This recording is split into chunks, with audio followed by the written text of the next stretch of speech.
നമ്മൾ 17 വർഷക്കാലമായി ഈ തൊഴിലുറപ്പ് ജോലി ചെയ്ത് വരികയാണ്. അപ്പോൾ ഇതിൽ ഏറ്റവും കൂടുതൽ ഉള്ളത് 60, 65, 70, 80 വയസ്സായ ഒരുപാട് ആൾക്കാരാണുള്ളത്. അവർക്ക് വെളിയിൽ പോയി വേറൊരു ജോലി ചെയ്യാൻ പറ്റുന്ന ഒരു സാഹചര്യം അല്ല. അപ്പോൾ അവരെ നമുക്ക് അവരെ കഴിവിന് പരമാവധി അവർ ഈ വർക്ക് ചെയ്യുന്നുണ്ട്. ഇപ്പോഴെന്ന് പറഞ്ഞാൽ ആദ്യത്തെ പോലെയല്ല, ഇപ്പോൾ ഒരുപാട് അളന്ന് തിട്ടപ്പെടുത്തിയാണ് ഞങ്ങൾ ഈ വർക്കുകൾ അത്രയും ചെയ്യുന്നത്.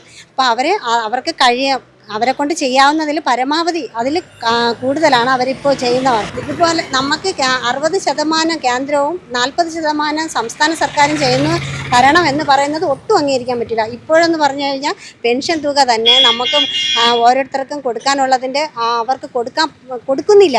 കേന്ദ്ര സർക്കാർ കൊടുക്കുന്നില്ല. ഇപ്പോൾ നമ്മളെ സംസ്ഥാന സർക്കാരിൻ്റെ പൈസയാണ് ഇപ്പോൾ പെൻഷൻ തുകയായിരുന്നാലും കൂടുതലും കിട്ടുന്നത്. അതുപോലെ നമ്മളെല്ലാം സംസ്ഥാന സർക്കാരിൻ്റെ മണ്ടയ്ക്ക് കൊണ്ടുവന്ന് വെച്ചിട്ട് കേന്ദ്രം കൈയും കെട്ടി നോക്കിയിരിക്കുന്ന ഈ പ്രവണത ഒട്ടും ശരിയായിട്ടുള്ളതല്ല.